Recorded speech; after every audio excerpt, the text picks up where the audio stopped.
Why didn't my Ali Chukuma? So Ali Chukuma next Sunday awaleba. That was about Nanyas, Mokos, Ukanya, Arabian Code, Bongo, yes.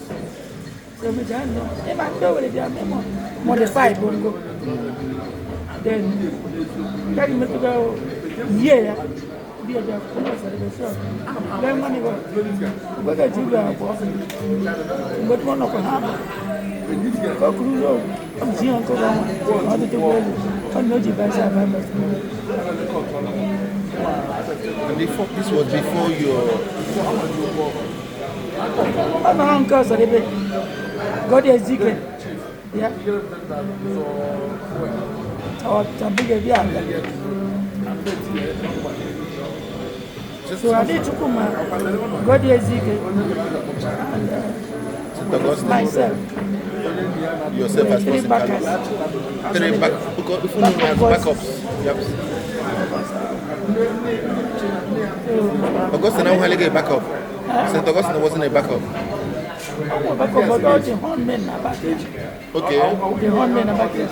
More standard backup until when we came. Then you have them. I need to come out.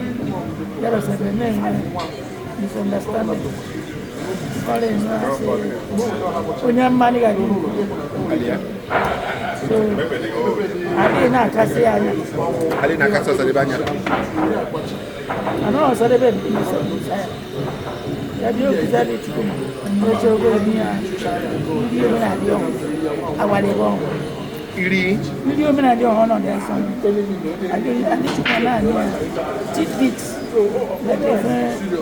People to only that's your body. Get me transform into dancing. So if you buy away, so they for something in us valley, you're not tap as a wise man. Good. And Ali Masa. Yeah, Masa was great. So that's what the good on Kamana. Can't you get nobody? And the man I'm going to shoulder. And I can't say, oh no, if you're part of no penny. I just buy here, so for Kamala. Go have okay, so they have Ali one time. Okay. Now, when you Oba, Ali. Nali.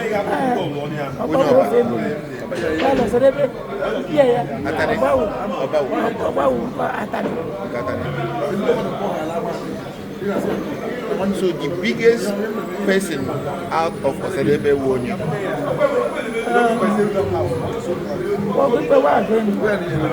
Because St. Augustine and Woolem, God educate and Woolem, I'm the only person. Survival.